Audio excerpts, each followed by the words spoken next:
All right, I hope you guys aren't sick of Hotline 2 content yet, because I've got more for you today. Today, we're actually going to be addressing this little tube right here, the one that's going from our top GPU to the VRM heatsink. The reason for that is because if you watched the last Hotline 2 video, then you already know that we installed these really nice addressable RGB custom-made GPU backplates from the folks over at V1 Tech. They did a fantastic job, but they go on top of the existing RTX 2080 Ti backplates that I already had installed, so it makes them extra thick. And so the top GPU backplate is actually pushing this tube upwards. You can kind of see it's very obvious how crooked it is compared to the tube to its right. Before it was really nice and straight and it was parallel with the other tube. Now it's completely bent out of whack. You know, if this was like sort of my first time go at custom water cooling, I would probably be okay with it. But this is Hotline freaking 2 and it needs to be perfect. So today we're going to be addressing that, trying to fix it. Now the reason why this warrants its own video and why it's not just a quick and simple fix is because I want it to look good, not just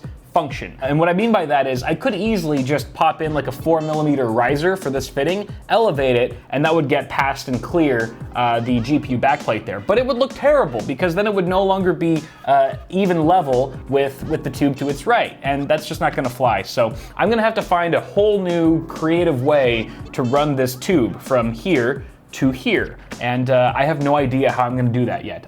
Gee Willikers, what's that thing in your hand?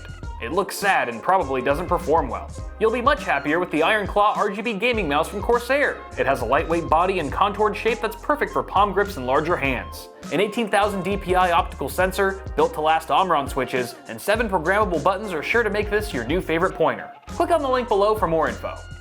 I do have enough fittings for an army, fittings and adapters and stuff, so I have no shortage of equipment to work with, and that's going to be pretty key to get this exactly how we want it. And I also have a bunch of spare tubing as well, so that's not a problem. On a side note, I'm also using this as an opportunity to drain Hotline 2, which needs to be done anyway if I'm going to work on fixing that tube, and refilling the loop with distilled water. As most of us know by now, any colored or dyed fluid, pretty much anything that isn't pure H2O, is subject to clogging your loop over time, and that can actually lead to reduced performance in terms of thermals and even gaming performance if the thermals get really bad. So we're sort of killing 2 birds with 1 stone today. By the end of this video, Hotline 2 will be filled with distilled water. That's on the agenda, guys. Let's go ahead and start by draining this son of a bitch. Can I say that? Can I say that without getting demonetized? I guess we'll find out.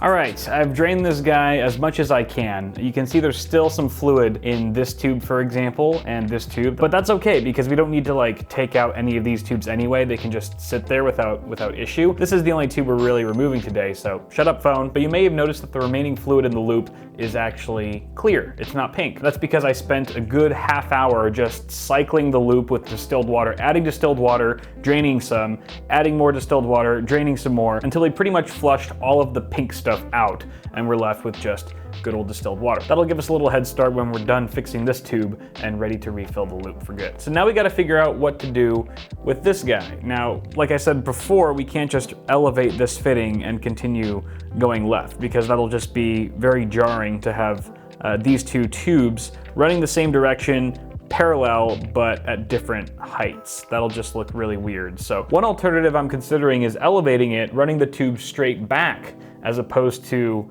the left. That way it's not so obvious how mismatched these fittings are. So it'll go straight back over the back plate and then left and then up back into this fitting. I don't know how it would look, but it might be worth trying. Let's give it a shot and see how it goes.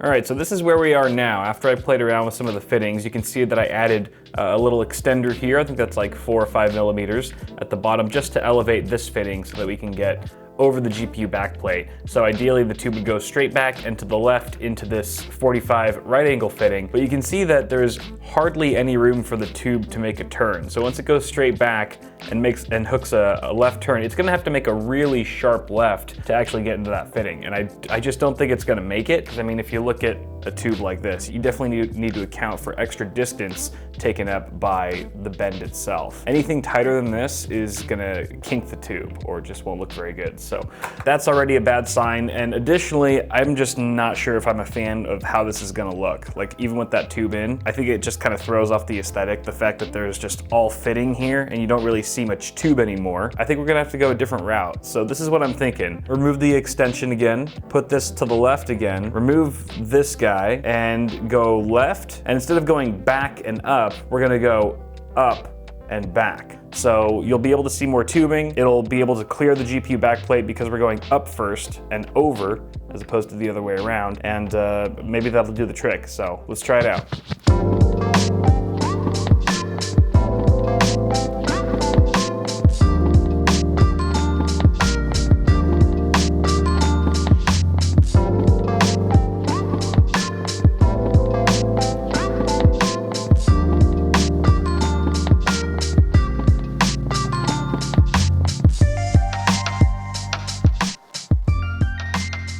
All right, the new tube is in, looking pretty good. Now, it looks a little bit more curvaceous than I anticipated. That's mainly because we don't have much distance to work with, so it was kind of difficult making these really tight bends, but I did the best I could. And overall, I'm really happy with the results. It definitely fits in with the design language of Hotline 2. And more importantly, the run is now parallel and perpendicular with the other lines in the loop, so it looks really nice. Plus, we've got a lot more clearance for our backplate. You can actually see more of it now, which is a nice bonus. That pretty much concludes our surgery work for the day. I guess at this point, we can go ahead and refill the loop, boot her back up, and see how she looks.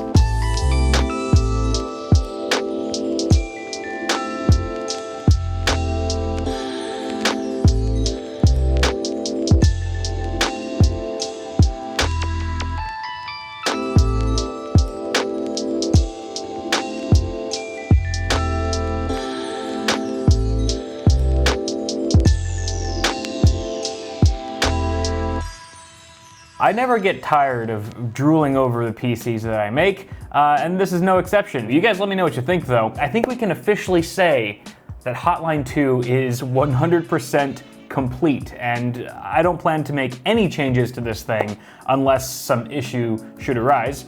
Knock on all the wood. Again, this is my primary gaming PC. I will not be doing an ounce of work on this rig, which ensures that every time I look at it, I will think happy thoughts and be overjoyed. So yeah, that's it guys. Thank you for watching this video. Let me know what you think of Hotline 2's new look, and feel free to toss a like on this video if you enjoyed it. Get subscribed for more tech content on the way. Thank you guys so much for watching. Have a good one, and I'll see y'all in the next video.